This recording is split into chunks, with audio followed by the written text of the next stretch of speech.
environment, gender, politics, and justice. Recently, we started in the public speech. In case of Honduras, we have Danielle Mackey, independent journalist for research with experience in Central America of different interest of topics. He collaborates in Contracorriente, a digital media that goes for all of these social impact topics. We thank you for your participation in this digital forum. Even though this is discussed in different spaces, we are very interested in knowing their analysis, considering even their role as female journalists. I would like for you to be very specific on your answers so we can cover different angles and stakeholders. I would like to start with a difficult question. In your opinion, what is your ideal concept of democracy, and what are the main indicators to assess the quality of this democracy in your countries or in any region in the world? So we will start with Guatemala in case of Alejandra. Thank you, Ale. Thank you very much, Hazel, and thank you for the invitation. I think it's very important to have this kind of talks because you were saying that it's very much discussed. I think that the population is not very aware on how the media works and how important it is for democracy. And I don't think we are able to make that link or to put or to connect that link of the need of having the media to contribute to democracy.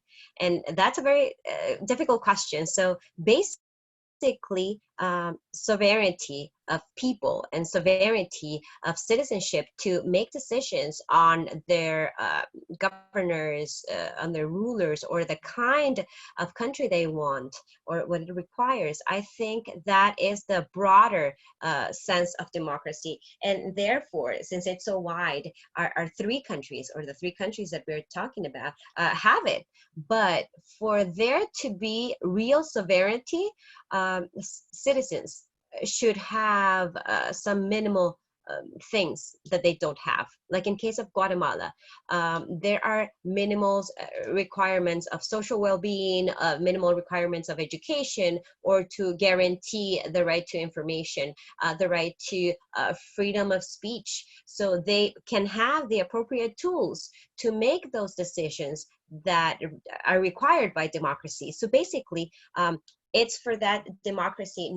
That democracy is not only to vote every 4 or 5 years, but for that vote to be an informed vote of when the citizenship has all of the information available. So I think that it's going down that pathway, and for it to be governments that are ready at the service of the people, and not the other way around. Thank you, Ale. Now we're going to hear from El Salvador with Julia.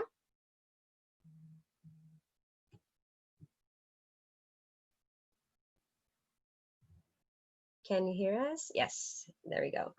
Thank you, Hazel. Thank you for inviting me. And it's important to be here with Daniel, this forum. It's hard to compress all this information in such a short time of what democracy is, and what kind of indicators could determine it. I think as Alejandra was saying, we cannot see democracy just from having access to voting.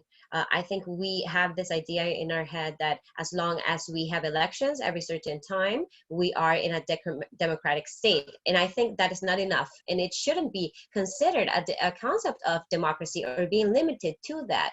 The participation of people, for me, is not only just choosing the governors, but also the representativeness of these governors to be reflected on the decisions that they are making.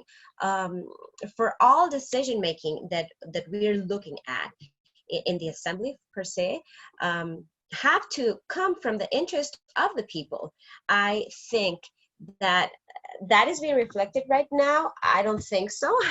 And that's why I think that the ideal of democracy has to be built upon that pathway of respecting the rights of having access to information and respect freedom of speech. And all of those are indicators of a democracy.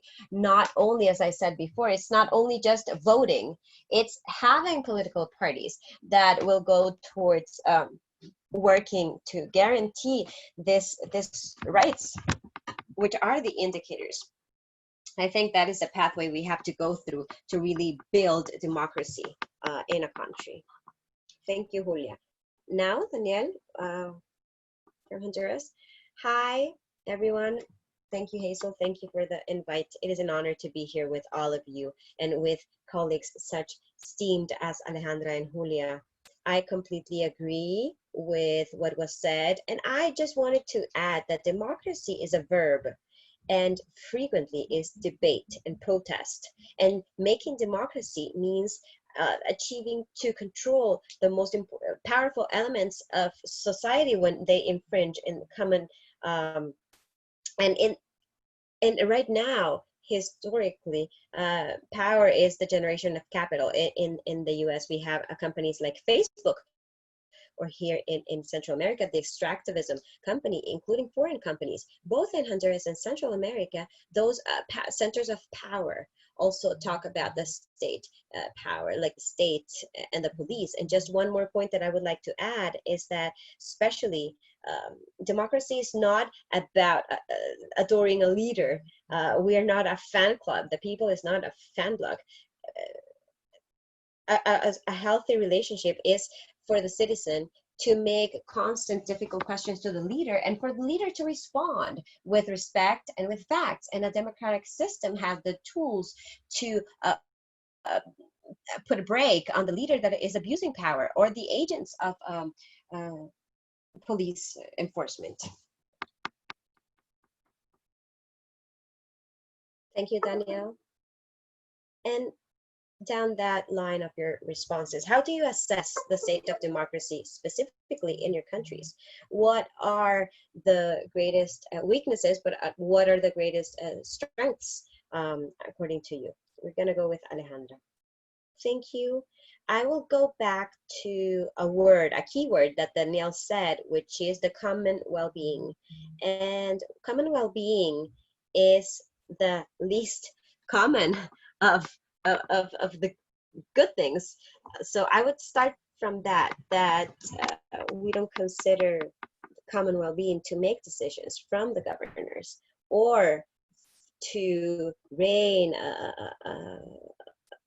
govern a country. And I think that the health condition of our democracy is still very weak.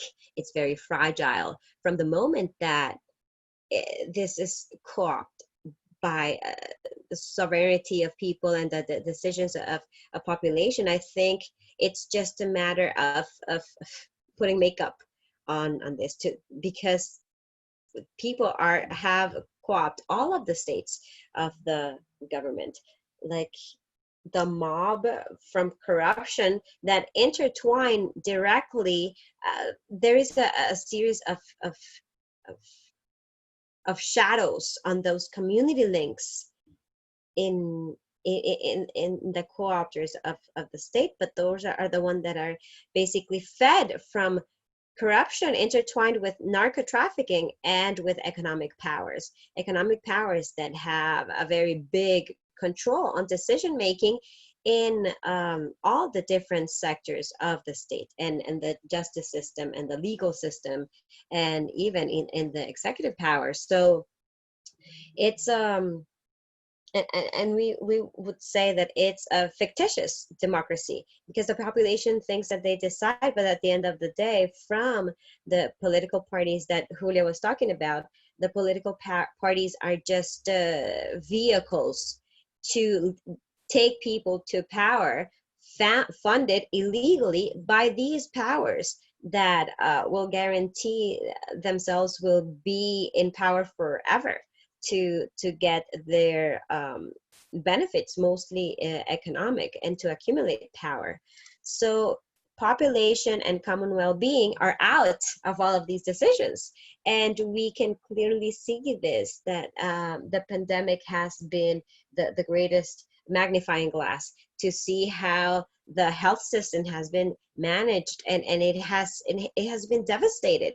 It has been devastated historically, and thanks to the mobs and the ill interests from political entities that don't contribute to the well-being of most of the people. So I will leave it at that. And also, everything that is happening in the state permeates the mayor's office and all spaces. So there is very little possibility for the citizens to have real advocacy in these kinds of things, like Danielle was saying, like protest or issuing our opinion. It's like we're fighting against that, because there are very strong structures, and when we have tried to cleanse, like the CICIG in Guatemala, then those are initiatives that wanted to have those state structures more independent from each other. So I would leave it at that.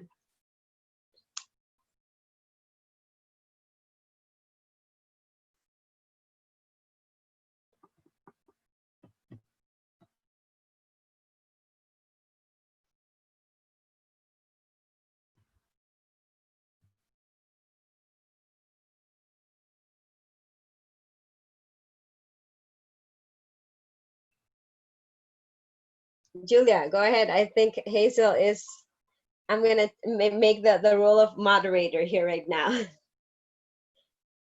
But here I am now. It was so boring that Hazel was asleep from everything I said. Well, we miss Hazel, but I will continue. Yes. Okay. So, how do I assess democracy? I would even like to come from what Alejandra said, and there are many similarities in this Northern Triangle. That for every problem that we present in the end, we are very alike in terms of corruption, in terms of how democracy has been threatened by a justice system that affects it. In El Salvador, I think that democracy definitely is in detriment. It is at risk due to all of these stakeholders that are trying to weaken it, as Alejandra was saying, due to economic powers involved. And in this pandemic, we have seen it even more present. That there has been a power struggle that has stopped the pandemic to be assisted in the appropriate way, and both technical and starting from health strategies that can be executed in a more efficient way, an effective way. I think the only strengths that I see in El Salvador is that there are institutions that by working together, they could guarantee that democracy. So in that sense, if the prosecutor's office of the republic would work on investigating reports or claims that are put up specifically in a country that is threatened by gangs, and there are constant reports of forced displacement, and the judicial system in a way would operate in a way to guarantee that the rights of the people are not violated. And from the moment that a state doesn't respond to all of these reports, that is also for me an omission that violates the rights of protection of people. I do believe that one of the things that is corroding this democracy is for the freedom of speech not to be respected, specifically when there are communities that do, out of fear, they avoid reporting things that are happening because of these power companies or power groups that are coming in to use the resources, or that are working towards a project that affects the environment. I think that all of this in the end is an attack to the rule of law.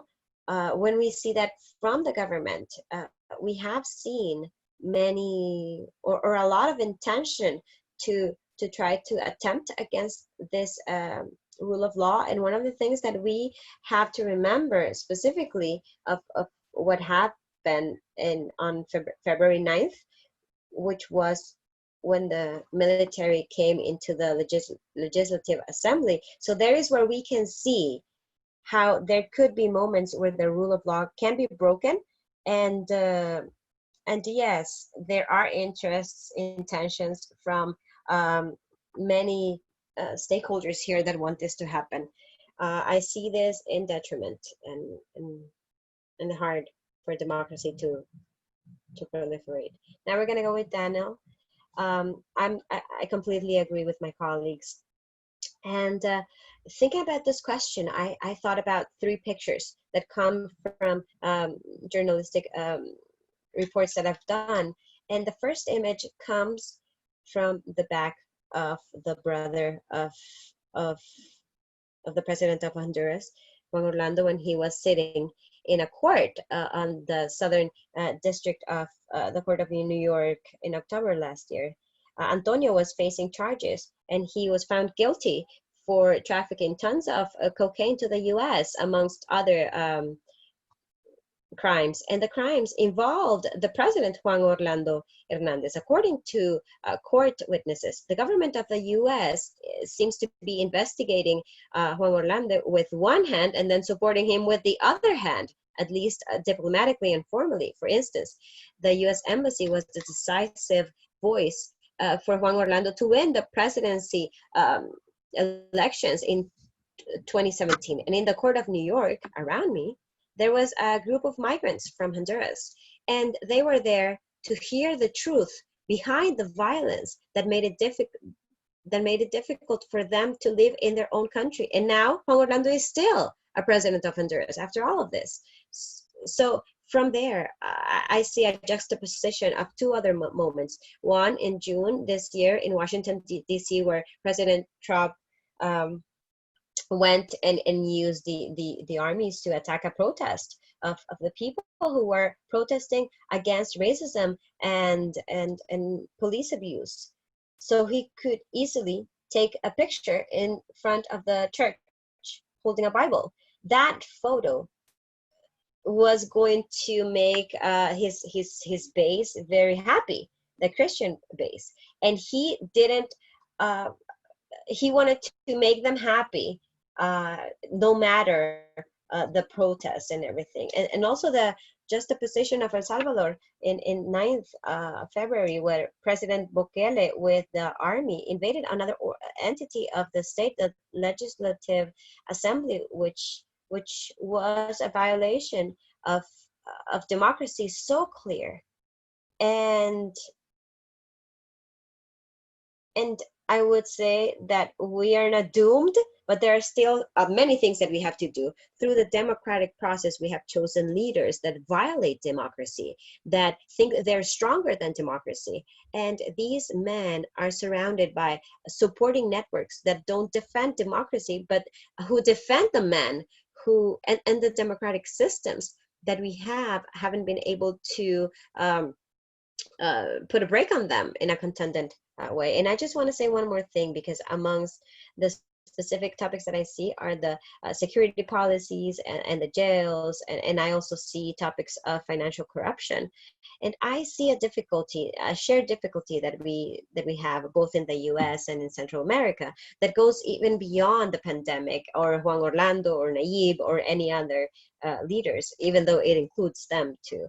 But the issues are the leaders that we choose, because they sell an old recipe of serving God and protecting the family through the hard fist policies. And time after time, it has led to paradox. Like filling jails doesn't solve violence, but it causes psychic poverty. And that is a practice that is completely racist and classist.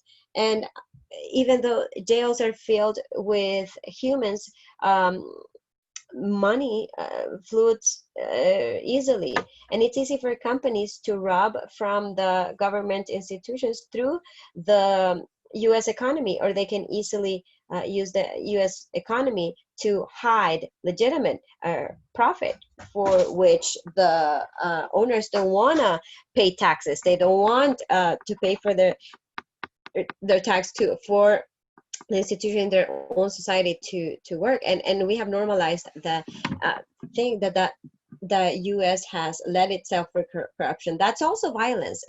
Those are also crimes, and those affect millions of people.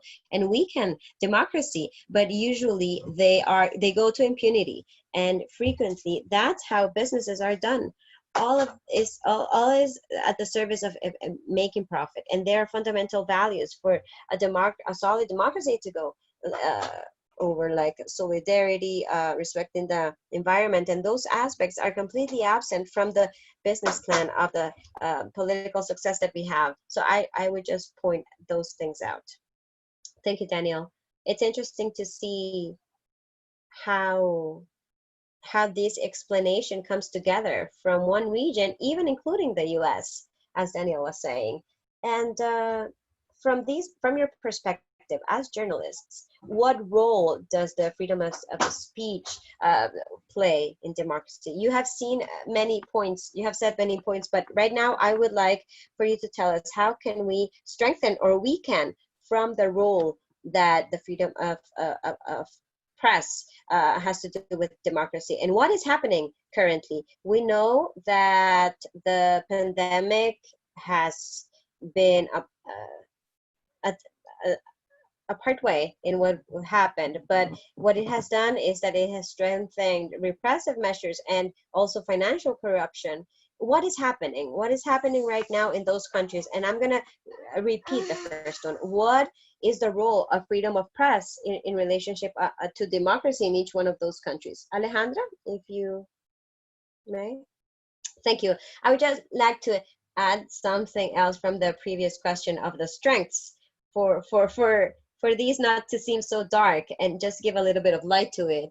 And I want to firmly believe that there are some cracks where light comes through. First is the society movements, like indigenous people movement. This is an impressive movement that, thanks to the systemic racism that is in Guatemala and the centralized logics, it cannot be seen or dimensioned in the way we should be seeing it, but that there's really an important wave in social movements, and once again from indigenous people, where we perceive a new demand for these other ways of coexistence or fiscalization of the system, as of the defense of environment, etc. So I think that it's important to point those things out, those organizations that are truly working in spite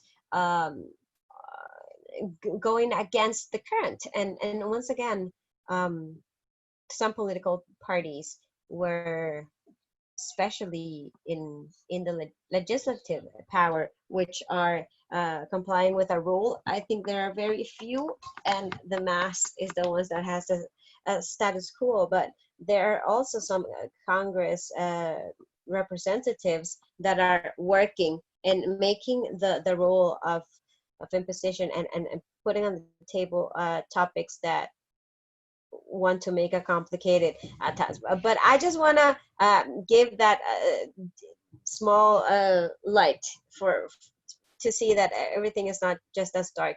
And in terms of journalism and democracy, I don't want to be alarmist, but Guatemala is going through a very serious problem in terms of the media and journalism. The pandemic came to add that what affects economically the system overall has also affected the traditional media.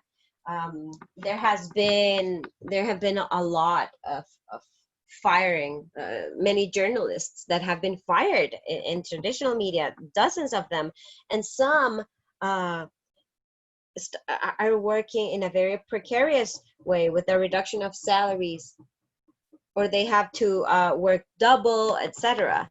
All of this has an impact in the quality of information and how broad it is. The media is reducing the payroll, and for obvious reasons, they cannot cover everything that they should be covering. And there's a word there related that we'll leave for afterwards, but is for we are just focusing on certain topics because there's no possibility to financially speaking, due to the crisis. We have to focus just on some topics, but for several years since 2015, we have had anti-CICIG expressions. Just to CICIG is the Commission Anti-Corruption in Guatemala, which was installed here. And there was also a lot of pressure, a lot of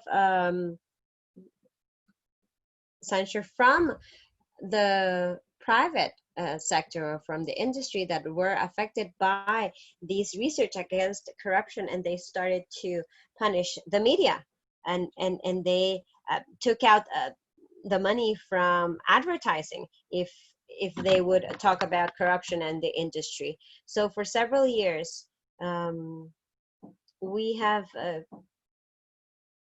or the traditional media sector has been reduced, specifically on the media that are more independent. Obviously, the greatest challenge is sustainability. We have to be going back and forth between doing the best journalism and the best research, and putting some topics in the agenda that are not placed there usually. And that is a 24/7 job. But to that, we have to add looking for sustainability so we can continue working. So it is very complicated. All of the scenery is complicated in terms of the quality of the information, but we want to reiterate that there are initiatives that there is an admirable work being done, despite the circumstances we're going through. And also, there is another topic that comes to affect the journalism work, and there is a narrative or a current that looks to undermine the credibility of the media and the journalistic work. And we make that transnational analysis that Danielle is doing, but also that come from other currents, from Trump attacking and saying that the opposites, the contrary people are doing fake news, and this is just about ego, and continue that trend of attacking the credibility of the media. And once again, we go back to citizenship, because in one way or the other, they own that narrative.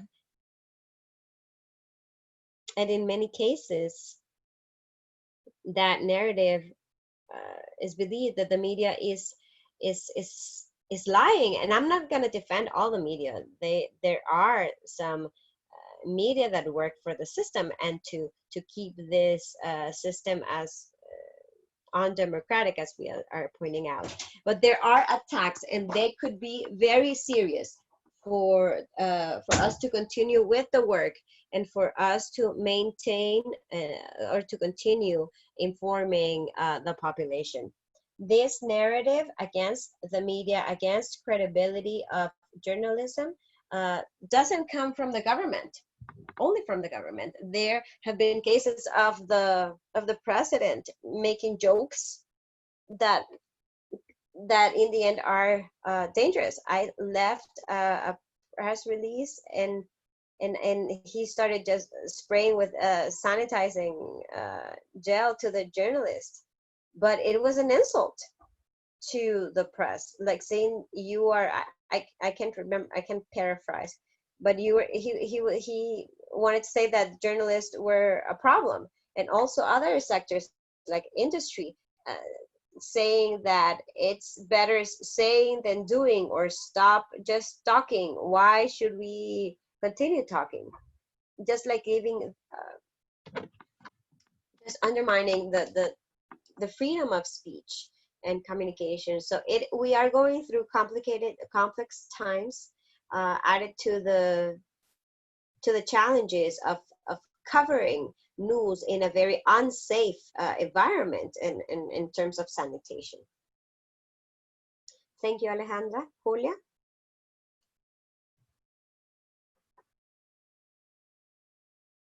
There are many things that I agree with Alejandra, and it seems that Guatemala and the Northern Triangle is similar in many aspects.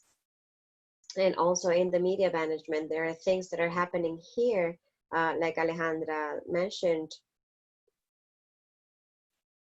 like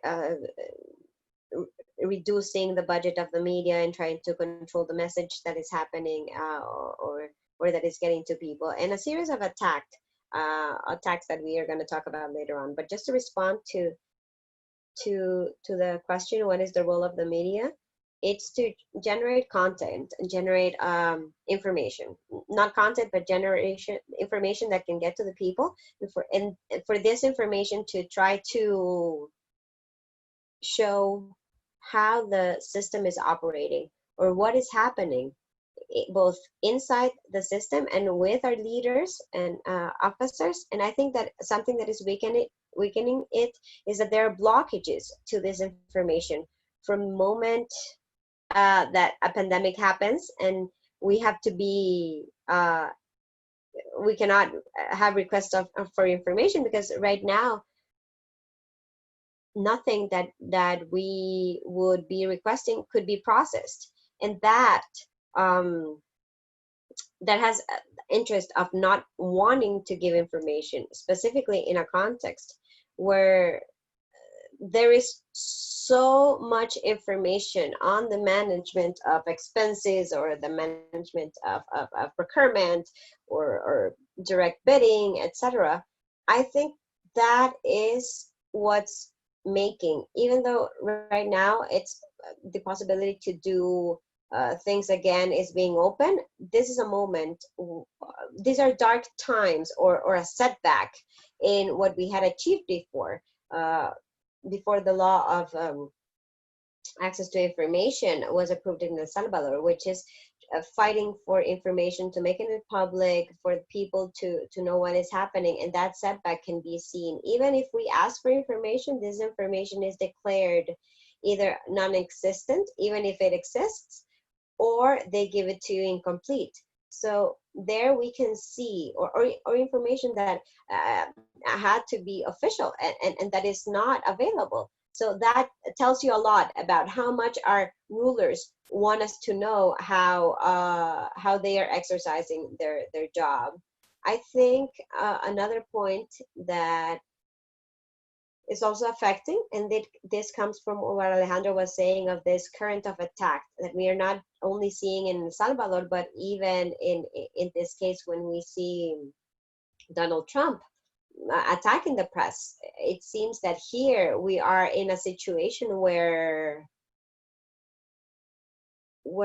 everything that is a criticism to officers, the officers either block or respond to the citizens and to the press, or they respond in a way where they feel like if they're being attacked, or yesterday with the minister of agriculture of El Salvador, who responded to a tweet from a citizen, and you could see a way that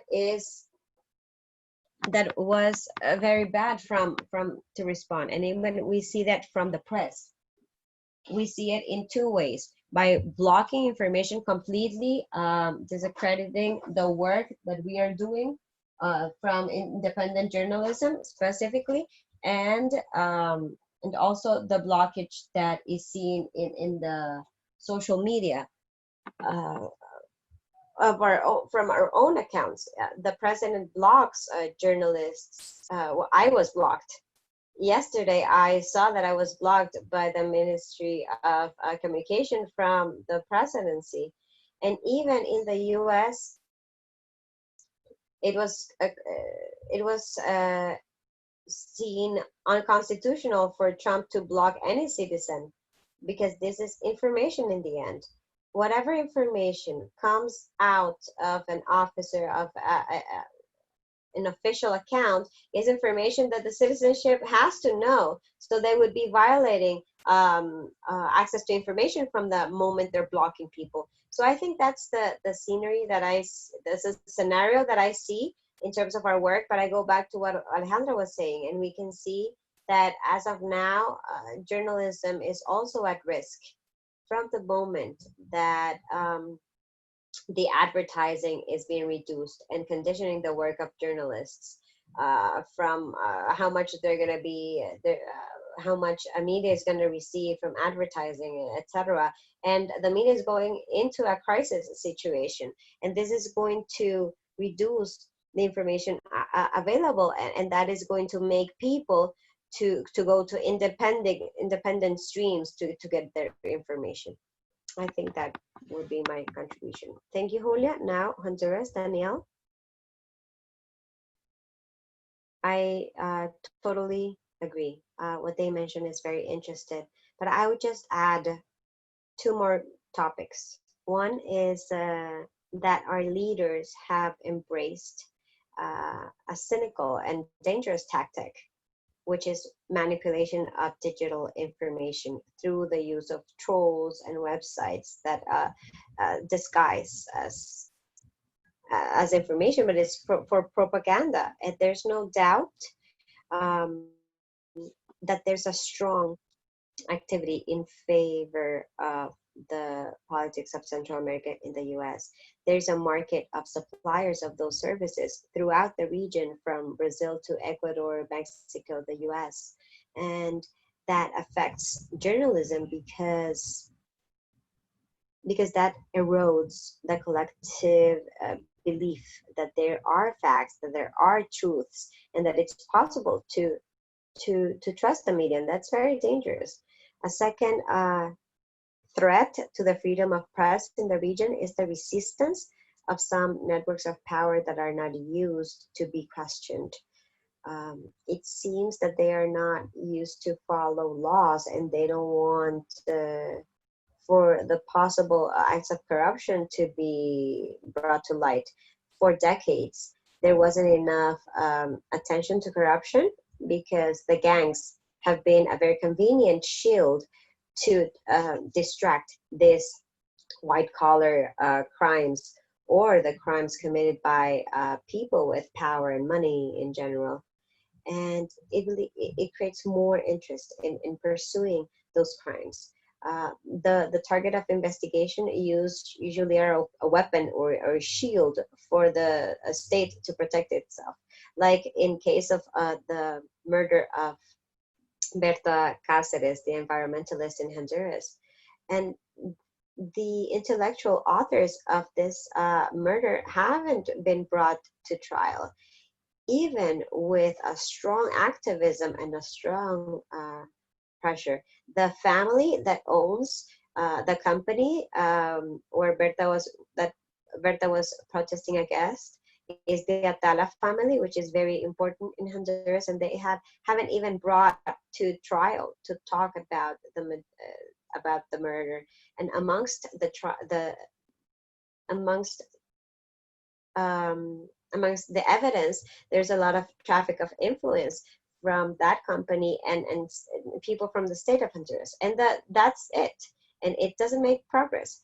And many of these things, Yuanakani has been harassed because of bringing to light all of this information. So the fact that the attacks to the press that Julia and Alejandra was mentioning, even now come from the presidents, and it's very dangerous and cynical as well. Thank you to the three of you for your responses and analysis. And the next question actually goes down that line. I would like to ask you in the national context that that we know that you're exercising journalism, and Julia said what has happened to her, but what difficulties in your countries have you have you seen in access to information? And have you been harassed or persecuted or blocked? As we heard, like when an officer blocks a Twitter account, as Julia says, which is blocking information. So so I would like to know about that. So we're going to go with Alejandra to get her responses. Yes, I will go back, and I think the word that would define the communication of the government of Guatemala so far in this context is being so passive. It is very complex to get information from the public records. It has been a very hard job, and we could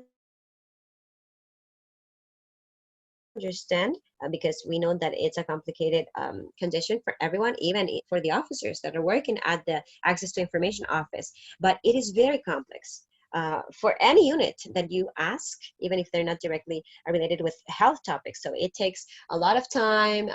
There's a lot of prorogation, or the offices are not functioning well right now. So it is very complicated, specifically right now, where we would want to get this information. The emergency makes us get information in real time, but it can take a month or 2 months to get a certain information. They usually should take 10 days. So it's very complicated. And I could even dare to say that ever since the law of public information was approved and started working, is a law that is very powerful. And it helps journalists a lot. But right now, I think right now it's my opinion that it's the worst time I have lived in terms of doing journalism from this public information. And then the direct relationship with government officers.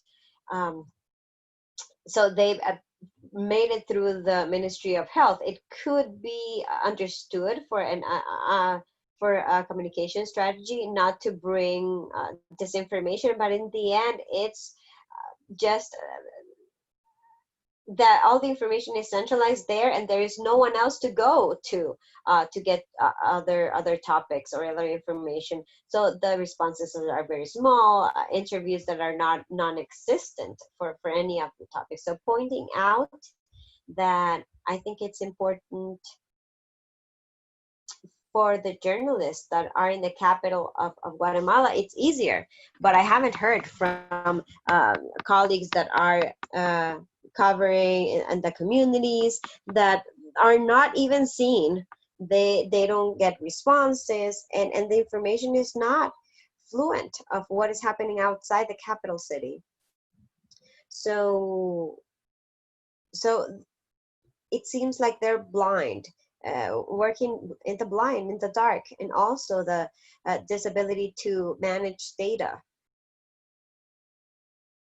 There are systems that are very old, and these are structural issues, and we wouldn't think that the pandemic is going to solve these problems. No, it makes it worse. But this a system of data management that is horrible, that it's terrible. We brought up research to see how the doctors had a record of the record of the patients, and it happens in paper, with paper. So we write down and we medicate, and all those papers are just put away because they are afraid for that material, those papers, to be infected as well. So we have a lack of data, and we're going to have a lack of data in the future as well. Incomplete information also. We brought a report on the collective work from an alliance with Guatemala Leaks, and we revealed that there is under record of the death toll. The Ministry of Health was not reporting the amount of deaths that National People's Registry was recording. So at all level, it's like passiveness and disability for there to be officers that want to help. It's good to point out, but overall, it's very hard to get this kind of information. We have to get internal sources from the hospitals, and that filter the information for us. Just like under the table, because they are not authorized to give the information to us. So overall, that is like the scenario. It's very complicated to do our job right now, and I will leave it at that for now. Press conferences are very sporadic, and just to close, I would like to point out that all the government communication has been very bad. The speech of the president, and facing decisions and governmental decrees, like the decree on the measures that the country should take in terms of the distance strategies or quarantine, etc. But he says something else in his speech. So the population is just doesn't know what to do.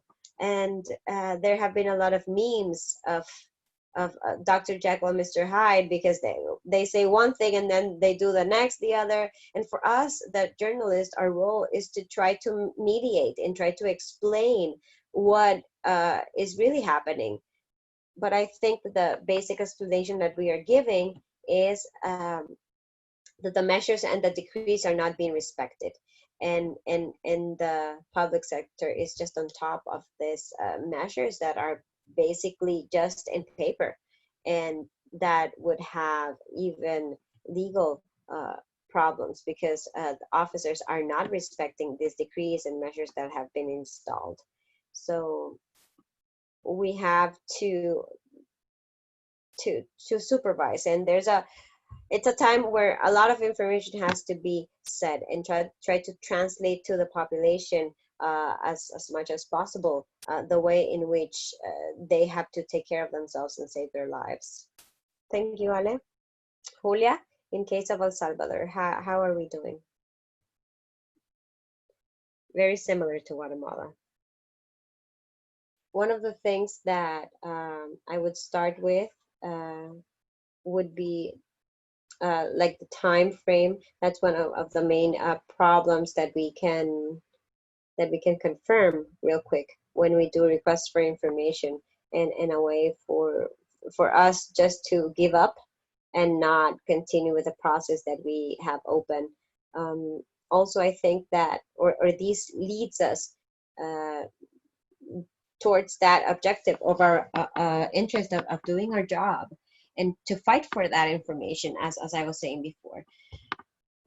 Another point that I see that is very serious is that information is being given incomplete. Sometimes we do a lot of requests, or very punctual requests of or a specific request that we want, and 2 or 3 things don't come as information for us. We're declaring it confidential or even non-existent. And with this non-existent point, I would like to emphasize on recently, there was a publication of information from minutes of the committee that had to be in front of what is happening with a millionaire loan that was pre-requested for the government for the pandemic. This committee had some minutes made within the meetings, and once the committee was broken out and the people who were inside this committee left, the government said that there were minutes. And when we want to get the information, then the government said they were not existent. They were non-existent. So you have stated that this existed, and that there are many more people witness that it existed. So that leads to create the doubt. One information or what is going to happen later on when we request for other information. That leads us to think, on the fact that this information, is it really the information that exists, or is it being altered or manipulated? I think those are the questions that are lingering after what happened with this declaration of non-existence of the minutes. It's like they're just passing the ball to each other. You ask for one institution, and then that institution sends you to the other institution, and sometimes we know that it was the first one that has the information. And Alejandra was commenting on the centralization of information, not only through requests of information. We can see this break on the work and of knowing what is happening in the government, but also we have completely centralized, like interviews with officers, specific information that we would like to get from an institution that has to go through a specific area of the government. And I would dare to say that for specific people who are the ones who are going to determine if an access is going to be granted to someone. For instance, with the pandemic, it was blocked, but I'm going to go a little bit further. At the beginning in the government, all access was blocked to the jail, to the center to assistance to migrants, to the LIVA center. The media had access to be able to know in the past what was happening inside, to do our reports. But after, but when the Bukele government comes in, everything is suspended. So we cannot know what is happening inside. And the justification was that the director of the penal centers was knowing about the areas. But at the end, you think, well, but there are transitional panels to know about, and not for 2 months to go by without us knowing what is happening. And especially with the Center to Assistance to Migrants. Migration is one of the biggest phenomena that we have here, and access to that center is because we have to know about what is happening inside and what is happening with the people that are arriving to El Salvador, how they are getting assistance in the detention centers in the US. And having a restriction to go into these places, it's not only making our work, but also it's violating wanting to know what is happening with migration, for us to stop this migration. And I'm going to talk a little bit more about pandemic, and I'm going to close about the centralization. Is that in fact right now, in Gato Encerrado, we published that there has existed until now centralization and management of data of COVID-19, which is not the data that we see every day. So I think that the serious thing of centralizing information, not only for us as journalists to see this complicated, but the population and even the health system doesn't know what is happening in terms of the pandemic. And this only causes, and it's going to create a greater impact for it to be assisted in a correct way. And I think that is one of the ways that we could confirm this is because one of the surveillance system, HEPES, is not recording up until now the numbers of confirmed cases of COVID-19. So that in the end, the health staff doesn't know what is happening in areas or concrete areas, or what are the cases that have been generated in greater number. And therefore, that is also going to cause for it not to be, for our strategy not to be handled in the.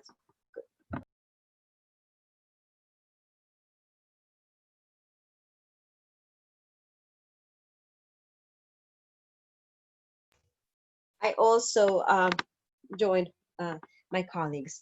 There is a lot for access to information in Honduras. Sometimes it works, sometimes it doesn't work. But I would like to inspire on the streaks of light that Alejandra is talking about, because she talked about a recent experience that I had in El Salvador with the law to access to public information. I had entered a request for information from the civil police department, and even in the past I had positive responses. This time it took times, and it took months, and when they answered, they sent information about that had nothing to do with what I had requested. And at some time from the process, the Office of Assistance to the Information Request shared my personal data as the person that was asking for the information to government officers, and that is a violation of the law. So I appealed to the Institute of Access to Information, and they took over the process, and they did what had to be done. We had a Zoom hearing because of the pandemic, and each part exposed their case, and we were able to solve the situation. And it's not necessary to be a journalist to follow that process, to request for information and follow through with the process if necessary. Thank you, Danielle. And that's a very good point, taking into account that we are all citizens, and from citizenship, we can exercise that right. So just to close off with the questions, and we're going to wait for the audience to have their questions. So very specifically, what measures do you suggest to face obstacles in exercising democracy? And as Alejandra was saying, these streaks of light, both from journalism, both from citizenship, and not only the obstacles that we find, it's also the networks of civil society that are working on assistance emergency and continue to work on what they had programmed for this year. So what measures do you suggest we can have as citizenship to face the obstacles in exercising democracy in a very specific way, just like very core bullet points? Alejandra, if you could start, please. Very specific. One that I think it's a healthy citizen exercise, and it's about me. It's practicing information hygiene, and that is not sharing all of the disinformation or all of the information that we haven't back checked. So basically, it's not just falling on that games of WhatsApp. We don't when anything, sharing things that are not verified, and also looking for that information to have an exercise. As some people exercise in the morning, we have to do that exercise of looking for those sources of information and to really support the media and support serious journalism that is real journalism, and reading and sharing that information, and have all of the tools to be able to demand and make decisions, appropriate decisions. And the last thing is to believe on that collaborative networks of thought, of which right now we have to support all the initiatives, or the initiatives that we can, that are looking to assist this emergency. So I think down that line, but we have to reflect on the fact that there's a future, and how as individuals we could do something for this to change. Thank you. Thank you, Hazel. I think that even though there's a great campaign against information that comes from journalists, independent journalism, this campaign to just to put journalists down, and people to come on board with that, but it's important to try to make a fair, change, people have to be selective what they're consuming, as Alejandra is saying, this information hygiene. It's so important for democracy to to last long, because we are looking at many things. We're seeing, looking at the trolls attacking the media, and the pages of media that are giving a lot of disinformation to the people, and that leads to people consuming something that is not real information. That is why it's important for people to start to do these kinds of they have to be selective and know what they are consuming. And also it is important for this process to remain active, or our right to know the correct information has to be active. Because I would invite people to continue doing these requests for information, for them to be motivated on how the expenses are happening. Not only, it's not only journalists should be doing this. This is also part of the citizens also have the right to ask for this information. And an important point is about an organization that I think it's important for civil society to start this. We are a society that historically has had a lot of capacity to organize, and I think now for democracy, it is also important for us to see a reactivation of all of these networks in the communities. In the communities, there are a lot of leaders with a lot of capacity, and even in this pandemic, they have been minimized or displaced, and they haven't been heard when they could be important stakeholders to guarantee food, education, to inform, to bring a lot of resources, health resources. So I think that we cannot leave aside the capacity that the society has in El Salvador to get organized, and that is why it's also important for democracy to remain, and it's important for us to reactivate those networks. Thank you. Thank you, Julia. Danielle, we're gonna end with Honduras. Thank you. I would add that I see journalism as an act of having a mirror in front of the society, for us to see ourselves clearly and honestly, and for us to ask ourselves if we are doing well or what we would like to improve. So my recommendations, or what I would ask, is something in general, for it to be based on journalist information that is corroborated, to exercise democracy, and to use the information that we are able to verify, because that's why we do it. Thank you. Alejandra, Julia, Danielle, we thank you very much for your participation in this forum. Every contribution you have given is important to know the situation in the northern part of Central America in relation to journalism to guarantee democracy. So now we're going to open the floor for any questions for the people who are here. So I'm going to ask the director of the Associate of Programs, Elena Olea. Please go ahead.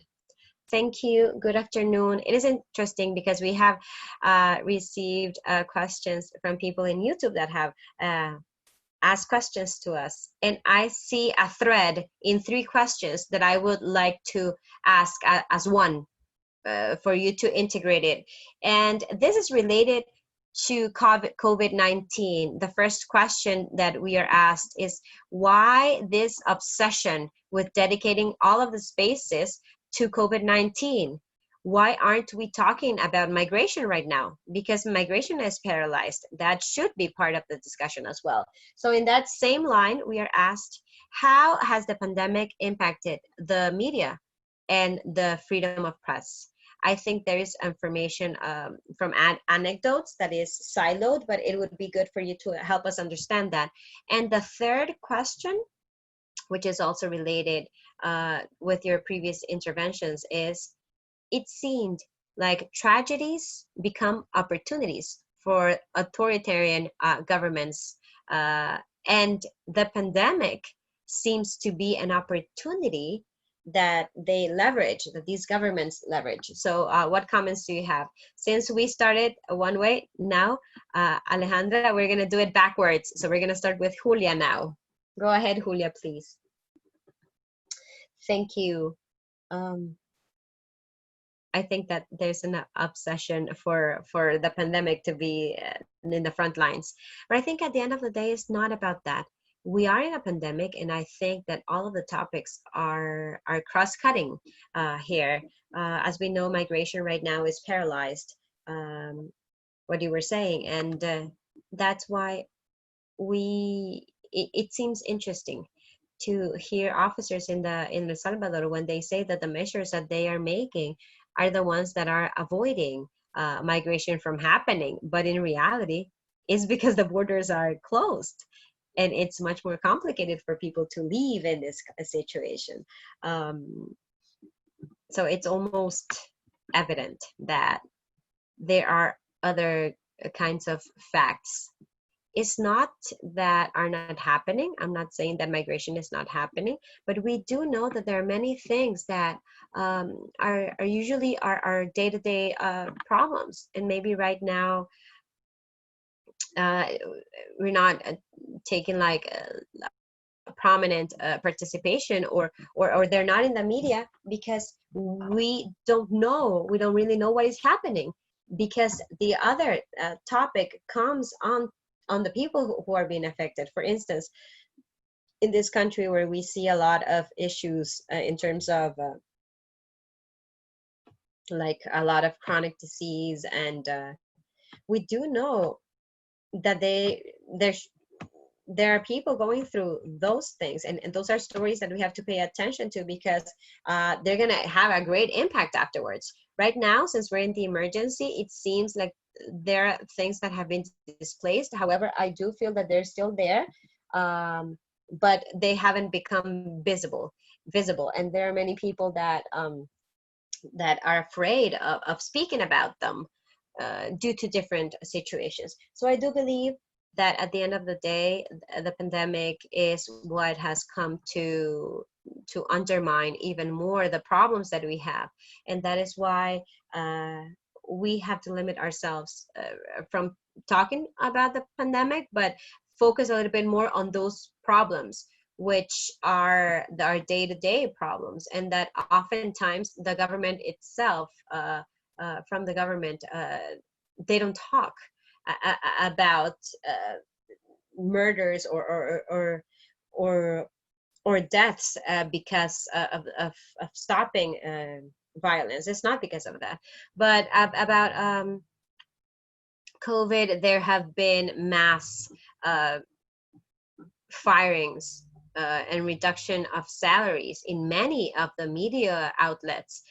There's also an exposure of the journalists that are day to day in the frontline coverage. That has been high also. The Association of El Salvador Journalists has a record on the journalists that have been affected by the pandemic. And the third question is about the tragedies are an opportunity for governments. I just want to mention that what we were saying in El Salvador throughout the emergency, up until a couple of weeks ago, we couldn't get a hold of that information. Therefore, we didn't have information on the expenses from the government.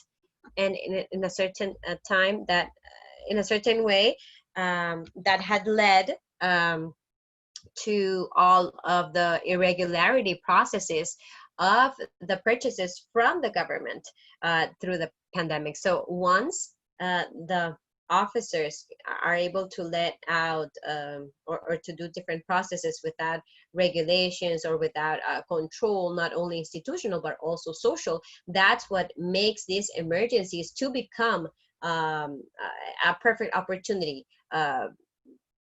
for government to take advantage of the people. Thank you, Julia. Danielle? I just want to respond the impacts of a pandemic in journalism.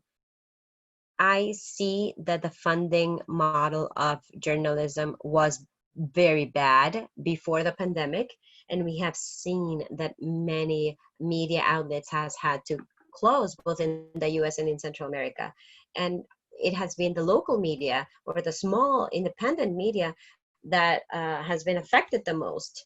And those are the ones that are surveilling, supervising democracy in day-to-day life. The difficulty with the funding model of journalism has had a very strong impact on research journalism specifically, because researching means spending a lot of time in a story without producing, without being able to publish. What I mean is that it's expensive. You spend a lot of resources to be able to do research, but it's also very important, as Julia was mentioning, in order to know in context, like the one we are right now, of what is happening. So I would say that the pandemic worsened a crisis in the journalist um, world. Thank you, Danielle. Alejandra, thank you. In terms of this question of the COVID mono topic, it means that we are just going around in circles around it. This pandemic uh, just took us by surprise. It took us everyone by surprise, and obviously, journalism was was not free from this story. It has been a shower in cold water to the arrogance of journalism, that we know everything, because right now we're asking ourselves, what are we going to do now with this hurricane that has come our way, and also aware that many things are happening that are affecting the information. One of the topics I think about centralizing coverage is that many media outlets, specifically the traditional ones, focus their journalist agenda on covering the political spaces, the Congress, the executive power, etc. And now all of this state apparatus of the government is focusing on the pandemic. So the coverage continues to be assisting this. But we have to also react and acknowledge that there are other topics, like the topic of migration, that still affects us. And I'm sure that here in Guatemala, the migration that might be happening in, like, internal migration is not being measured right now. And those other topics that are important and that are in the agendas, we have to retake them, or we have to continue with them. And in this regard, I'm going to defend the branch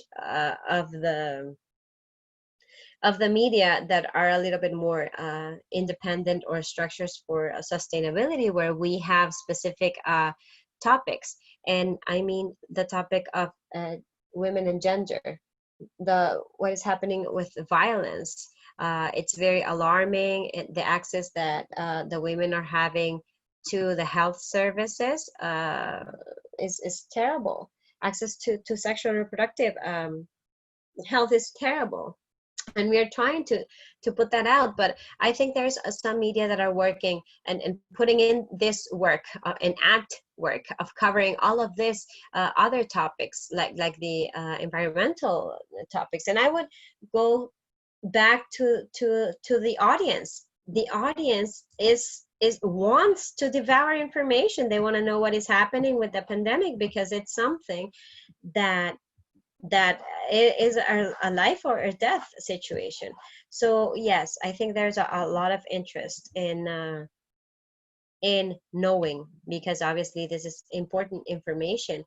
But I want to believe that it is possible to give this other a range. And one part of us as journalists is to continue hitting the table and saying, this is also important, this is also important.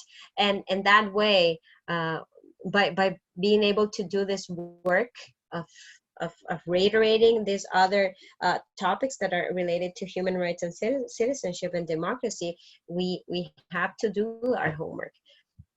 About the silo of how journalism is being affected, I think my colleagues have made a broad speech about this, and we talked about this. And the last comment is that yes, if the river is full of fish, the fishermen are gonna earn a lot. So the people who work for in corruption, this is the ideal river, this is the ideal world, and also it's very likely that few people are gonna get very rich from these huge contracts that are related, like pharmaceuticals or health systems and all these similar topics. And also, one of those strategies is to take advantage of the fear of the population, because out of fear, as citizens, we are very vulnerable, and it's very hard to make appropriate decisions. And there are people that are taking advantage of that. So, as citizens, we have to be aware on the fact that we won't be trapped. It's normal to be afraid, but we shouldn't be immobilized in making poor decisions if they could benefit others. Thank you. The last question is very specific, and it has to do with the last comments that you were making on the lack of information or the fake information, and how the population overall cannot discern what they're are receiving. Let's say no to those messages that come through WhatsApp. But I would like to take you out from your roles as journalists. Is there any other role that you think that freedom of press or freedom of information can meet, like linked to education for the overall population? Because the overall population is asking these things and asking what's the source of information. Have you discussed some ideas or something that you think should be done about it? Danielle, you have never started the answer. I have no idea. So in reality, I would like to hear those ideas. I think it's important. As a journalist, I see myself part of the society as well. We are also citizens. And honestly, I would like to hear what my colleagues say, but that's a really good question. I'm happy that these kinds of questions are arising. Thank you, Danielle. Alejandra? I am an absolute fan of media literacy. And I strongly believe that even from preschoolers,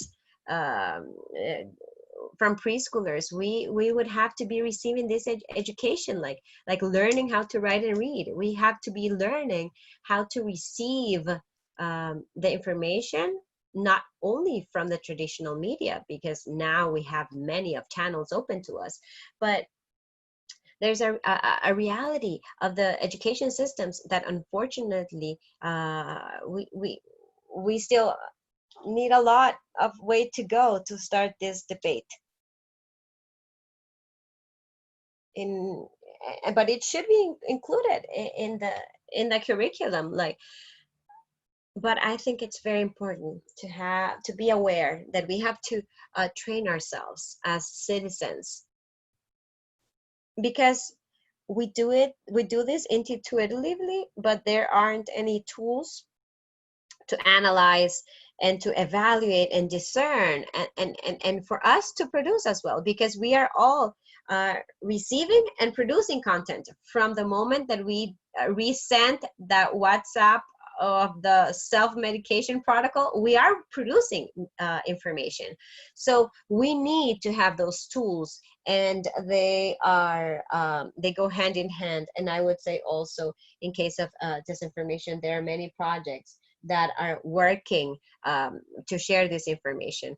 And I say it like this because I know firsthand that we work very hard. There is an alliance of media where we do a fact checking called Latam Chequea, and I invite you to visit. Latam Chequea focuses on information produced by journalists of projects in all Latin America, and you can find there, and we can look up if eucalyptus can help us, and you're gonna find many more things, because disinformation doesn't know any borders. So going through to those sources to fact check, and having an active role, that as citizens we have that responsibility on society. Just as we have the freedom of speech, we have to be responsible on educating ourselves, because our decisions and our information can also affect other people. I felt like I was preaching. Sorry. I started by saying I was a fan of this topic, so I'm sorry about preaching to you. We have one question about voting, and we don't have time, but it's important. This question from Vladimir Pascual, which is important in terms of how journalism can contribute with political participation of migrants, which would be a double one, because some have political duties in their country of origin, and also in their country where they reside. We don't have time to respond to that, but we thank you very much, and we're going to allow Hazel to take over. This forum has been very educational, and it has given us glimpses of light. It's not all in darkness. Thank you, Elena. From citizenship, from the organizations of civil society, it's important for us to defend the freedom of press as pillars of democracy. I hope that this event helped us understand a little bit more about territory, and Ocote, Encerrado, Contracorriente, Independent work from Danielle, and this effort is possible thanks to our ally in the region of Heinrich-Böll. So we thank you very much for being here until the end. We invite you to continue on top of our social media, our web page, and if you want more information of activities and resources that could be interested, and for you to know our international work, you can go in. We thank you very much. I hope you have a good day. Thank you to our speakers, and thank you all for participating. Thank you for inviting us. Thank you.